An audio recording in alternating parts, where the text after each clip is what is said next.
Welcome to రావు గారి ఇల్లు. చూడండి, ఇవి పెరుగట్లండి. చాలా రుచిగా ఉంటాయి.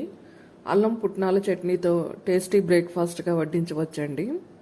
ఒకే బ్యాటర్తో 3 రకాలుగా అట్లు పోయొచ్చండి. మీరు తప్పకుండా వండాల్సిన రెసిపీ ఇది. రండి, వెంటనే ప్రాసెస్ మొదలు పెట్టేద్దాం. అట్ల కోసం నేను 1 గ్లాస్ బియ్యం, 1.5 గ్లాస్ పెరుగు తీసుకున్నానండి. బియ్యం కొలిచిన గ్లాస్తోనే పెరుగు కూడా తీసుకున్నాను.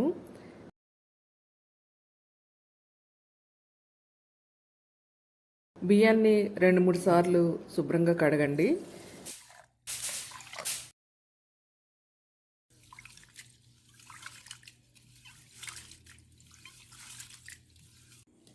ఇలా కడిగిన బియ్యంలో పెరుగు వేసి బాగా కలిపి ఈ మిశ్రమాన్ని రాత్రంతా నానబెట్టాలి. కనీసం 6-7 గంటలు నానితే అట్లు బాగా వస్తాయండి. ఇప్పుడు రాత్రి 10 గంటలైంది. నేను రేపు ఉదయమే మిక్సీ పడతాను.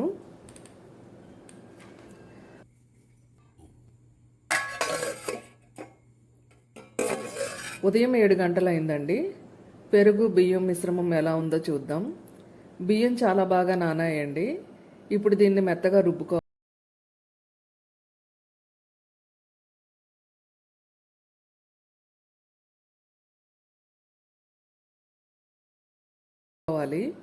చూడండి, కొద్దిగా నీళ్లు పోస్తూ ఇలా మిక్సీ పట్టుకోవాలి.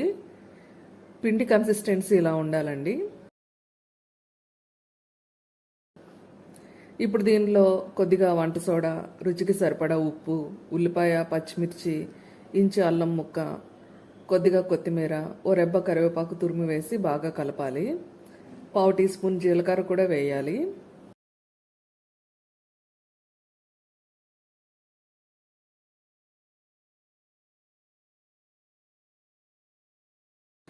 ఇదే పిండిని ఉల్లిపాయ స్టఫ్ లేకుండా మామూలు అట్లుగా వేయచ్చు.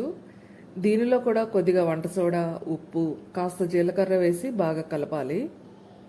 వంట సోడాకు బదులు ఈనో కూడా కలుపుకోవచ్చు. పిండి చిక్కగా ఉందనుకుంటే కొద్దిగా నీళ్లు పోసి కలపండి.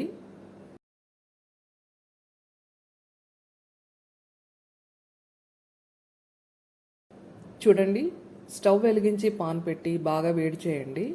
పెనం వేడెక్కాక టేబుల్ స్పూన్ నూనె వేయండి. అట్లు వేసేటప్పుడు పెనం జిడ్డుగా ఉండాలండి. అప్పుడే అట్లు అంటుకుపోకుండా బాగా వస్తాయి. నూనె వేడెక్కింది. అట్లు పిండి పోయండి.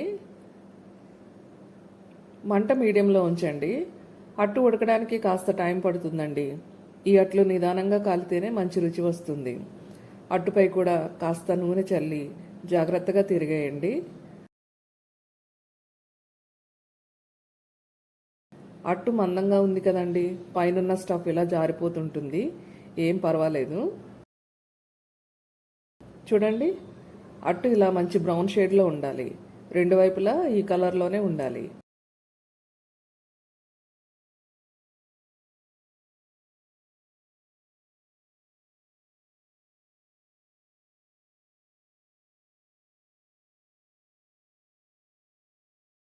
ఈ అట్లకు పుల్లటి పెరుగు వాడితే బాగుంటుందండి.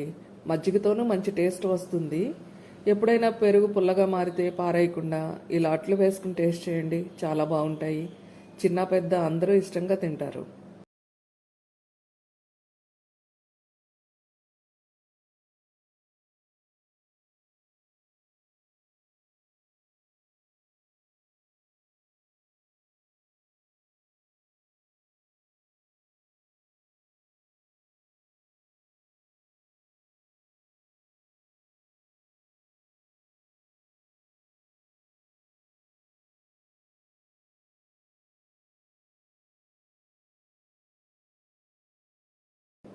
చూడండి, ఇదే పిండికి నేను మరి కాస్త నీళ్లు కలిపి ఇలా పలచగా చేశాను. దీన్ని ఇలా రవ్వ దోశలా స్ప్రెడ్ చేస్తున్నాను.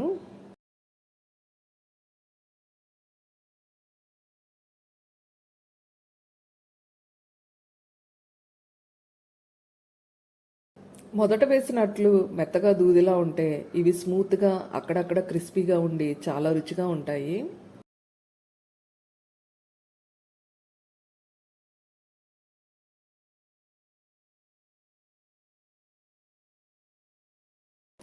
చూడండి అట్టు విడిపోకుండా ఎంత బాగా వచ్చిందో.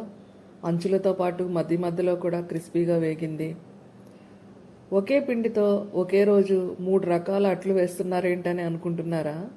మా పిల్లలు ఒక్కొక్కరిది ఒక్కో టేస్ట్ అండి. ఒకరికి ఉల్లిపాయ స్టఫ్ ఉండాలి, మరొకరికి ఉండకూడదు. ఒకరికి ఊతప్పంలా ఉండాలి, మరొకరికి ఇదిగో ఇలా పల్చగా ఉంటే గానీ తినరు. అందుకే వారికి నచ్చినట్లుగా బ్రేక్ఫాస్ట్ రెడీ చేస్తున్నాను. ఈ అట్లకు అల్లం, పండుమిర్చి చట్నీ మంచి కాంబినేషన్ అండి.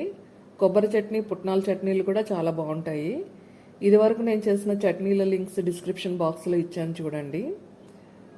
ఒకే బ్యాటర్తో 3 రకాల టిఫిన్స్ ఇలా ఈజీగా చేసేసుకోవచ్చు. దీనిలో క్యారెట్, బీట్రూట్, ఆనపకాయ తురుము లాంటివి కూడా కలిపి ఊతప్పంలా వేయొచ్చు. నచ్చితే మీరు తప్పకుండా ట్రై చేయండి. ఎలా వచ్చిందో నాకు కామెంట్ చేయండి. మరొక విషయం, ఈ వీడియోను లైక్ చేయండి, షేర్ చేయండి, అలాగే ఖచ్చితంగా సబ్స్క్రైబ్ చేసుకోండి. మరిన్ని మంచి రెసిపీస్ కోసం నా ఛానల్ రావు గారి ఇల్లును ఫాలో అవ్వండి. Thank you for watching my channel.